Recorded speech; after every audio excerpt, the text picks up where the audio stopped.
నమస్కారం city cable CPC news కు స్వాగతం. ముందుగా ముఖ్యాంశాలు.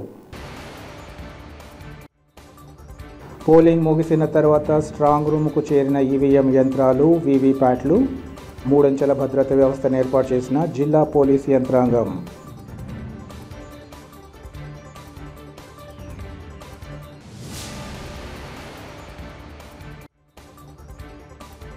పార్టీలో ఉంటూ ఎన్నికల్లో వ్యతిరేకంగా పనిచేసిన వారిపై చర్యలు తీసుకోవాలంటూ అధిష్టానంతో పాటు జిల్లా అధ్యక్షుడికి ఫిర్యాదు. కమలాపురం టీడీపీ అభ్యర్థి పుత్తా చైతన్యరెడ్డి వెల్లడి.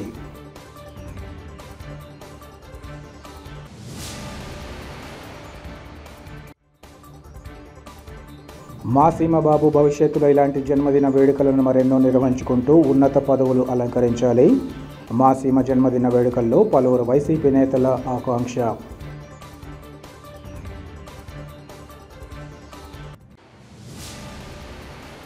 సార్వత్రిక ఎన్నికల పోలింగ్ ముగిసిన తర్వాత ఈవీఎం యంత్రాలు, వీవీప్యాట్లు ఓట్ల లెక్కింపు కేంద్రమైన మౌలానా అబుల్ కలాం ఆజాద్ నేషనల్ ఉర్దూ యూనివర్సిటీలోని స్ట్రాంగ్ రూమ్లకు తరలి వెళ్లాయి. కడప లోక్సభతో పాటు జిల్లాలోని 7 అసెంబ్లీ నియోజకవర్గాలకు సంబంధించి పోలింగ్ ప్రక్రియ ముగిసింది.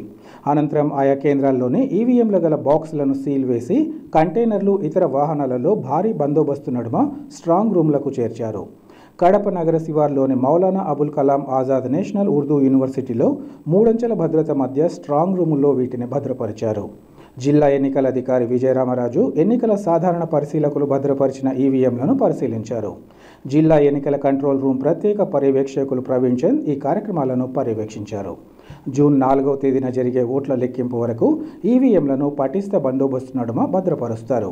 మొత్తం మీద ఎన్నికల్లో దాదాపు అన్ని ప్రక్రియలు ముగియగా ఇక చివరిగా జరిగే ఓట్ల లెక్కింపుపైనే అందరి దృష్టి కేంద్రీకృతమైంది.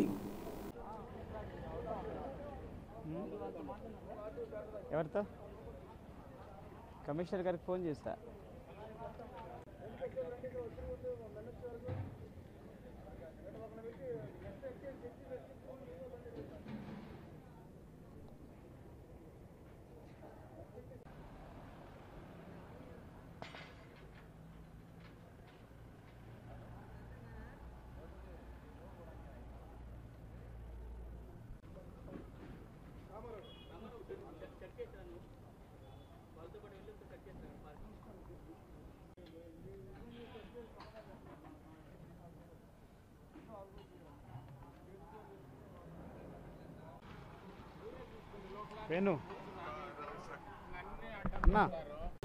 వైఎస్ఆర్సీపీ సీనియర్ నాయకుడిగా, టీటీడీ బోర్డు సభ్యుడిగా విశేష సేవలు అందిస్తున్న మాసీమబాబు భవిష్యత్తులో మరెన్నో జన్మదిన వేడుకలను నిర్వహించుకోవాలని పలువురు వైసీపీ నేతలు ఆకాంక్షించారు.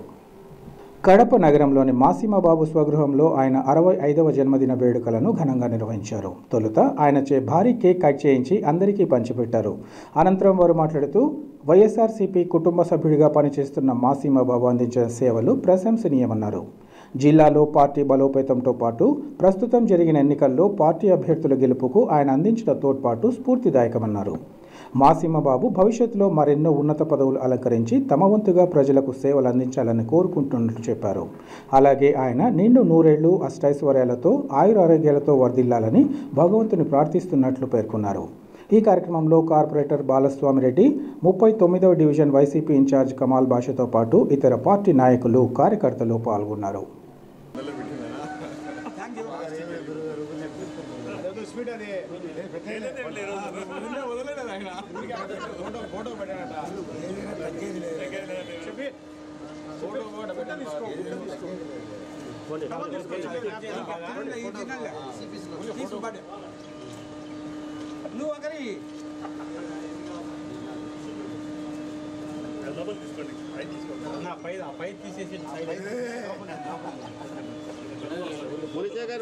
సైడ్ ఊరికి పెట్టినట్టు తిరిగి అంతే అంతే అంతే మళ్ళా గుడివాడికి పోతాను. ఆ అన్న తింటాడులే. అదే పెట్టండి, ఒకటే పెట్టండి.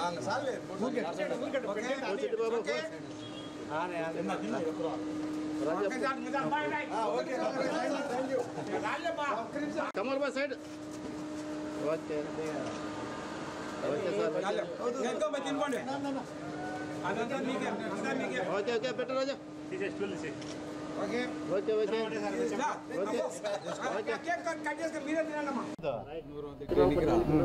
ఈరోజు మా TTD board member Masima Bapanna గారు తన 65వ జన్మదినాన్ని జరుపుకుంటున్న శుభ సందర్భంగా వారికి మా డివిజన్ తరపున మా అందరి తరపున కడప ప్రజల తరపున జన్మదిన శుభాకాంక్షలు తెలుపుతున్నాం.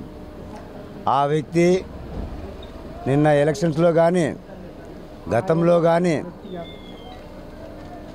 మా అన్న గతంలో కానీ మొన్న ఎలక్షన్లో కానీ జగన్మోహన్ రెడ్డి గారి కోసం ఎంత కృషి చేశాడో ఈ కడప ప్రజలందరికీ తెలుసు. అలాగే మా అన్న ఇంకా ఇలాంటి పుట్టినరోజులు తన నిండు నూరేళ్ళు జీవించి మిగతా సంవత్సరాలు కూడా పుట్టినరోజు జరుపుకోవాలని మేమందరము మరీ కోరుకుంటున్నాము. దానికోసము ఆ భగవంతుని ప్రార్థిస్తున్నాము. ఇక మా అన్న ఇంకా మన పార్టీ తరపున మన ప్రభుత్వం తరపున ఇంకా ఎన్నెన్నో ఉన్నత పదవులు చేపట్టి ఆ పదవులకు వన్నె తేవాలని కూడా మేమందరం మనస్ఫూర్తిగా కోరుకుంటున్నాం. జై మాసిం బాబన్న. 2024 సార్వత్రిక ఎన్నికల్లో కడప నియోజకవర్గ ప్రజలందరికీ, వైఎస్ఆర్ కాంగ్రెస్ పార్టీకి ఓటు వేసిన అందరికీ, కడప సార్వత్రిక ఎన్నికల్లో 2024లో కడప ప్రజలందరికీ, వైఎస్ఆర్ కాంగ్రెస్ పార్టీ కుటుంబ సభ్యులందరికీ నా ధన్యవాదములు. నేను 39వ డివిజన్ ఇన్ఛార్జ్ కమాల్ బాషాను మాట్లాడుతున్నాను. మా మాసిం బాబన్న ఆధ్వర్యంలో మా డివిజన్లో 39వ డివిజన్లో ఓట్లు మహేశ్వరులందరికీ ఓట్లు వేసినందుకు, బాగా సహకరించినందుకు అందరికీ ధన్యవాదములు. మా డివిజన్లో 2000 ఓట్లు వైఎస్ఆర్ కాంగ్రెస్ పార్టీకి మెజార్టీ వస్తున్నందున మా డివిజన్ ప్రజలందరికీ చాలా కృతజ్ఞత తెలుపుతున్నాను మాసిం బాబన్న తరఫున. అనాథ వృద్ధులకు అన్నదానం చేయడం ఎంతో పుణ్యకార్యమన్న విషయాన్ని గుర్తించి ప్రతి ఒక్కరూ సేవా కార్యక్రమాల నిర్వహణకు ముందుకు రావాలని వేంపల్లెకు చెందిన కంపరాజు లక్ష్మీదేవమ్మ కుటుంబ సభ్యులు తెలిపారు. దివంగత లక్ష్మీదేవమ్మ ప్రథమ వర్ధంతిని పురస్కరించుకుని వారి కుటుంబ సభ్యులు వేంపల్లె పట్టణం గండి రోడ్డులో గల మదర్ తెరీసా అనాథ శరణాలయంలో అనాథ వృద్ధులకు అన్నదాన కార్యక్రమాన్ని చేపట్టారు. అనంతరం వారికి పండ్లు పంపిణీ చేశారు. ఈ సందర్భంగా వారు మాట్లాడుతూ అనాథ వృద్ధులకు అన్నదానం చేయడం ఎంతో సంతోషంగా ఉందన్నారు. ప్రతి ఒక్కరూ తమ సంపాదనలో కొంత భాగాన్ని సేవా కార్యక్రమాలకు కేటాయించడం ద్వారా లభించే ఆత్మసంతృప్తి మాటల్లో వర్ణించలేమన్నారు. అంతేకాకుండా దాతల తోడ్పాటుతో పేదల అవసరాలు తీరుతాయన్నారు. ఈ కార్యక్రమంలో లక్ష్మీదేవమ్మ కుమారులు, వేంపల్లె వైఎస్ఆర్సీపీ మండల యూత్ కన్వీనర్, ఇంకా కడప జిల్లా గౌడ సంఘం అధ్యక్షులు కంపరాజు రవిశంకర్ గౌడ్, సంజీవ్ కుమార్ గౌడ్, విజయభాస్కర్ గౌడ్తో పాటు వారి కుటుంబ సభ్యులు, ఆశ్రమ నిర్వాహకులు పాల్గొన్నారు. ఈ నెల 13వ తేదీన జరిగిన ఎన్నికల్లో ప్రజలు మార్పు కోరుకుంటున్న తరుణంలో కమలాపురం నియోజకవర్గంలో టీడీపీ విజయం తథ్యమని ఆ పార్టీ టీడీపీ అభ్యర్థి పుత్తా చైతన్యరెడ్డి తెలిపారు. కడప నగరంలోని బిల్టప్ వద్ద గల పుత్తా ఎస్టేట్లో ఏర్పాటు చేసిన విలేకరుల సమావేశంలో ఆయన మాట్లాడారు. ఈ ఎన్నికల్లో మహిళలు అధిక శాతం తెలుగుదేశం పార్టీకి సహకరించారని భావిస్తున్నామన్నారు. రానున్న కాలంలో వారి నమ్మకాన్ని వమ్ము చేయకుండా సేవలు అందించేందుకు కృషి చేస్తామన్నారు. తెలుగుదేశం పార్టీలో ఉంటూ ఎన్నికల్లో వ్యతిరేకంగా పనిచేసిన వారిపై పార్టీ అధిష్టానంతో పాటు జిల్లా అధ్యక్షుల దృష్టికి తీసుకెళ్లడం జరిగిందన్నారు. పార్టీలో ఉంటూ వ్యతిరేకంగా పనిచేసే వారిని సహించేది లేదని ఇప్పటికే అధిష్టానం సూచించిందన్నారు.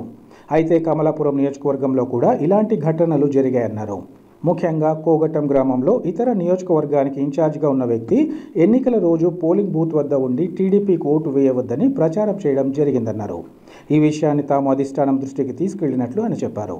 అటువంటి వారిపై పార్టీ అధిష్టానం కఠిన చర్యలు తీసుకుంటుందని ఆశిస్తున్నట్లు పేర్కొన్నారు.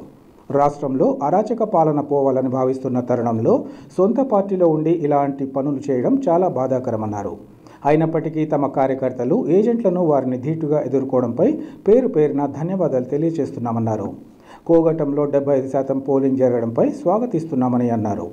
తెలుగుదేశం ప్రభుత్వం అధికారంలోకి వచ్చిన తర్వాత కమలాపురం నియోజకవర్గంతో పాటు గ్రామాభివృద్ధికి అన్ని రకాల చర్యలు తీసుకోవడం జరుగుతుందని ఆయన వివరించారు. ప్రశాంత ఓటింగ్కు సహకరించిన జిల్లా ఎస్పీతో పాటు ప్రతి ఒక్కరికి ప్రత్యేకంగా ధన్యవాదాలు తెలియజేస్తున్నామన్నారు. ఈ సమావేశంలో పలువురు టీడీపీ నాయకులు, కార్యకర్తలు పాల్గొన్నారు. ఇంకా పోలీసులకు కూడా ప్రత్యేక ధన్యవాదాలు తెలియజేసుకుంటున్నా. ఎలక్షన్ జరిగింది, మార్పు కోరుకున్నారు జనాలు, మార్పు కోరుకున్నారు కాబట్టి పర్సంటేజ్ కూడా పెరిగింది, ఓటింగ్ శాతం కూడా పెరిగింది.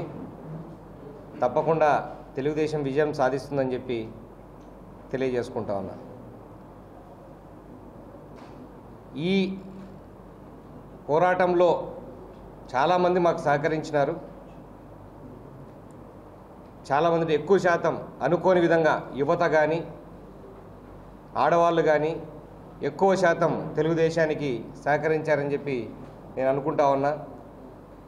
వాళ్ళందరి నమ్మకాన్ని మమ్ము చేయకుండా ముందు తెలుగుదేశం ప్రభుత్వం వచ్చినందుకు వాళ్ళందరికీ సేవ చేస్తానని చెప్పి తెలియజేసుకుంటున్నాను. ముఖ్యంగా ఈరోజు మీ ముందుకు ఇంకో విషయానికి వచ్చాము. తెలుగుదేశంలో ఉంటూ పార్టీ ఆదేశాలకు అనుగుణంగా లేకుండా పార్టీకి వ్యతిరేకంగా చేసిన వాళ్ళ మీద కూడా ఉపేక్షించేది లేదు. పార్టీ కూడా గట్టిగా చెప్పింది. పార్టీలో ఉండి పార్టీకి అన్యాయం చేసే వాళ్ళని ఎవరినైనా సహించేది లేదని చెప్పి ఉన్నారు. నిన్న కూడా మా జిల్లా అధ్యక్షుడు శ్రీనివాస్ రెడ్డి గారు కూడా ఈ మాట మీద చెప్పారు. ఆయన చెప్పిన మాటల్లోనే పార్టీకి అన్యాయం చేసిన వాళ్ళని ఎవరిని కూడా పార్టీలో ఉపేక్షించేది లేదని చెప్పారు. మా కాన్స్టిట్యున్సీలో కూడా కొన్ని అలాంటి పొరపాట్లు జరిగాయి. ముఖ్యంగా కోవటం గ్రామంలో మా పార్టీలో మొన్నటిదాకా వేరే కాన్స్టిట్యున్సీకి ఇన్ఛార్జిగా ఉన్న ఆయన కూడా వాళ్ళ నాన్న ఇద్దరు తెలుగుదేశంకి ఓట్లు వేయొద్దు అని బూతుల దగ్గర బయట కూర్చొని ప్రతి ఒక్కరిని భయపెడుతూ వచ్చే ఓటర్లందరినీ కూడా నువ్వు ఫ్యాన్కి వేస్తే ఓటుకు పో, లేకుంటే బయటికి పో అని చెప్పి సైకిల్ గుర్తుకు మనకు ఖచ్చితంగా వేస్తారని తెలిసిన వాళ్ళందరినీ ఓటుకు కూడా రాకుండా చేసిన పరిస్థితి. ఆ పరిస్థితిని మేము అధిష్టాన దృష్టికి తీసుకెళ్ళాము. మా అధ్యక్షుని కూడా చెప్పాము, మా జిల్లా అధ్యక్షునికి. వాళ్ళందరి మీద కఠిన చర్యలు తీసుకుంటుంది పార్టీ అని చెప్పి ఆశిస్తూ ఉన్నాం. ముఖ్యంగా కోగటం గ్రామంలో వాళ్ళ భయాందోళనకు తట్టుకొని గట్టిగా కూర్చున్న మా ఏజెంట్లందరికీ కూడా ధన్యవాదాలు మళ్ళీ తెలియజేసుకున్నాం. ఎందుకనంటే 40 ఏండ్లుగా అక్కడ వేరే వాళ్ళు ఏజెంట్లకు కూర్చునేది లేదు. ఎవరున్నా ఆ కుటుంబం నుంచే కూర్చోవాలి. జనాలు కూడా వాళ్ళని నమ్మే పరిస్థితి లేదు, వాళ్ళకు భయపడే పరిస్థితి లేదని చెప్పి పోలింగ్ కూడా 75% పోలింగ్ జరిగింది. కోటంలో కూడా ఫ్రీ పోలింగ్లో మీరు పోలింగ్కి రారు అని చెప్పినారు. కానీ ఏజెంట్లకు కూర్చోబెడితే ఊర్లో లేనోళ్ళు తప్ప ఊర్లో ఉన్న వాళ్ళందరూ 95% పైన, ఊర్లో ఉన్న వాళ్ళలో 95% పైన పోలింగ్ జరిగింది. 75% పోలింగ్ జరిగింది అక్కడ. ఇప్పుడు కూడా ఇంత స్వచ్ఛందంగా వాళ్ళు ఓట్లు వేసుకుని అది కూడా ఎందుకు లేట్ అయిందంటే వాళ్ళు ఓటు వేసుకోవడం తెలియలే చాలామందికి. ఎట్లా వేయాలని చాలామంది ఫస్ట్ టైం ఓటర్లు ఉన్నారు. ఫస్ట్ టైం ఓటర్లు అంటే 18 to 23 years మధ్యలో కాదు, మొదటిసారి బూత్ కాడికి వచ్చి ఓటు వేసిన వాళ్ళు. ఆ పరిస్థితి కాబట్టి కొంచెం లేటుగా జరిగింది. అయినా కూడా పెద్ద ఎత్తున వాళ్ళందరూ వచ్చి ఓట్లు వేశారు కాబట్టి ఎవరికైనా ఓటు వేయని ఆ ఊర్లో ప్రజాస్వామ్యంగా జరగాలని భావించిన విధంగా అందరూ వేశారు. ఇక మీదట తెలుగుదేశం ప్రభుత్వం వచ్చిన తర్వాత ఆ ఊరికి ప్రత్యేక సేవలు అందిస్తాం. ఆ ఊర్లో డెవలప్మెంట్ అనేది ఇంకేమైనా మిగిలింటే మొత్తం మిగతావన్నీ ఇంటింటికి నీటికులే కానీ ఏమైనా అన్ని పనులు చేసే బాధ్యత నేను తీసుకుంటాను. అదే కాన్స్టిట్యున్సీ మొత్తంలో కూడా తీసుకుంటాను. ఇంకొకసారి ప్రత్యేక ధన్యవాదాలు పోలీసులకి, మా మీడియా మిత్రులందరికీ. ఆ రోజు ఎక్కడ ఏ ఇష్యూ జరిగినా కూడా వెంటనే అక్కడికి చేరుకొని మాకన్నా ముందుగా వాళ్ళు చేరుకొని దాని మీద హైలైట్ చేసి అందరినీ అప్రమత్తం చేయడం, ఎలక్షన్ సిబ్బందిని అప్రమత్తం చేయడం, ఇవన్నీ చేశారు. మీ అందరి సహకారం కూడా మరవలేంది. అందరికీ మరొకసారి ధన్యవాదాలు చేసుకుంటూ నాకు సహకరించిన కార్యకర్తలకు, శ్రేయోభిలాషులందరికీ మరొక్కసారి ప్రత్యేకంగా ధన్యవాదాలు తెలియజేసుకుంటాను. Thank you very much. ప్రయాణికుల అవసరాలను దృష్టిలో ఉంచుకొని ప్రత్యక్ష దోపిడీకి పాల్పడుతున్న ప్రైవేట్ ట్రావెల్స్ యాజమాన్యంపై చర్యలు తీసుకోవాలని భారత కమ్యూనిస్ట్ పార్టీ ఏరియా కార్యదర్శి సుబ్బరాయుడు డిమాండ్ చేశారు. ఈ మేరకు సుబ్బరాయుడు రీజనల్ ట్రాన్స్పోర్ట్ అధికారికి ఫిర్యాదు చేశారు. అనంతరం ఆయన మాట్లాడుతూ ప్రొద్దుటూరు పట్టణంలోని ప్రైవేట్ ట్రావెల్స్ యాజమాన్యాలు ప్రయాణికుల డిమాండ్ బట్టి టికెట్ల పేరుతో ఇష్టానుసారంగా వసూళ్లకు పాల్పడుతున్నారన్నారు. హైదరాబాద్, బెంగళూరు, చెన్నై వంటి సుదూర ప్రాంతాల నుంచి ఓటింగ్ కోసం వచ్చిన ప్రయాణికులను దోచుకోవడం దారుణమన్నారు.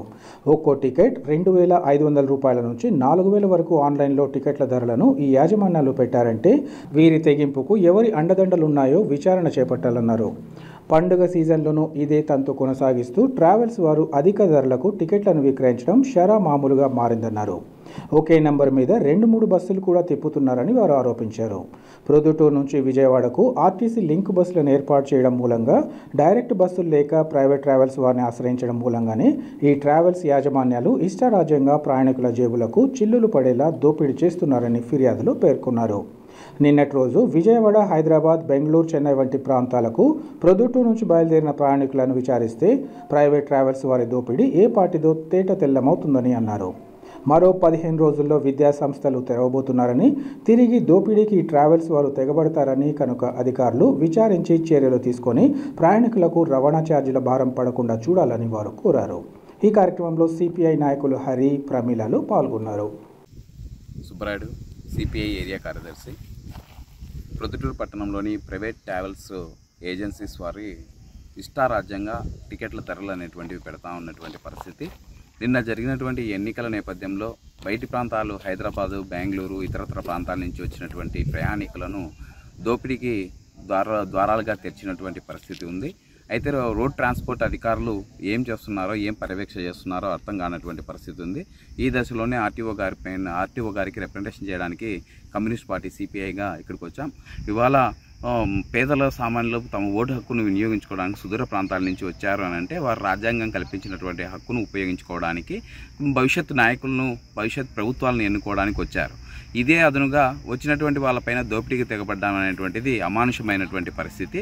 ట్రావెల్స్ కూడా కొంతమందికి కొన్ని వేరే వ్యక్తుల ద్వారా లేదా ఎస్సీ, ఎస్టీ, బీసీల పేరుతో ట్రావెల్స్ ఈ వెహికల్స్ అనేటువంటివి సబ్సిడీలతో కొనడము, ఈ యాజమాన్యాలు వాటికి కూడా అక్కడ కూడా ప్రభుత్వాలకు మోసం చేసేటువంటి పరిస్థితి, వీళ్ళు నడుపుకోవడం, అక్రమంగా నడుపుకునేటువంటి పరిస్థితి కూడా ఇవాళ కనబడతా ఉన్నటువంటి పరిస్థితి. హైదరాబాద్కి కానీ బెంగళూరు కానీ ఇవాళ ఉన్నటువంటి 2,000, 2,500, 3,000 కొరకైతే డిమాండ్ ప్లస్ సప్లై అన్నట్లు 4,000 రూపాయల వరకు కూడా వసూలు చేస్తున్నారని చెప్పి ప్రజలు చెప్తున్నటువంటి పరిస్థితి. మరి ఆర్టీఓ అధికారులు ఎందుకు మీనమేషాలు లెక్క వేస్తున్నారో, వాళ్ళపైన చర్యలు తీసుకోకుండా ఉన్నారో దాని మీద పై స్థాయి అధికారులు కూడా విచారణ చేపట్టాలని చెప్పేసి మేము సిపిఐగా కోరుతా ఉన్నాం. వార్తలు ముగించే ముందు ముఖ్యాంశాలు మరోసారి. పోలింగ్ ముగిసిన తర్వాత స్ట్రాంగ్ రూమ్కు చేరిన ఈవీఎం యంత్రాలు, వీవీప్యాట్లు, 3 అంచెల భద్రతా వ్యవస్థను ఏర్పాటు చేసిన జిల్లా పోలీసు యంత్రాంగం.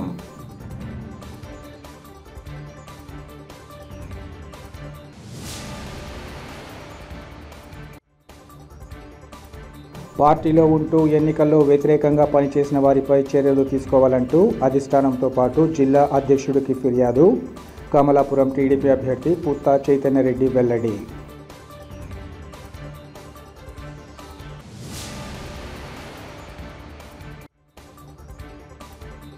మా సీమబాబు భవిష్యత్తులో ఇలాంటి జన్మదిన వేడుకలను మరెన్నో నిర్వహించుకుంటూ ఉన్నత పదవులు అలంకరించాలి.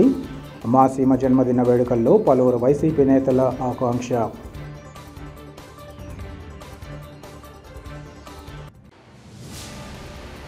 సిటీ కేబుల్, సిపిసి న్యూస్ ఇంతటితో సమాప్తం. నమస్కారం.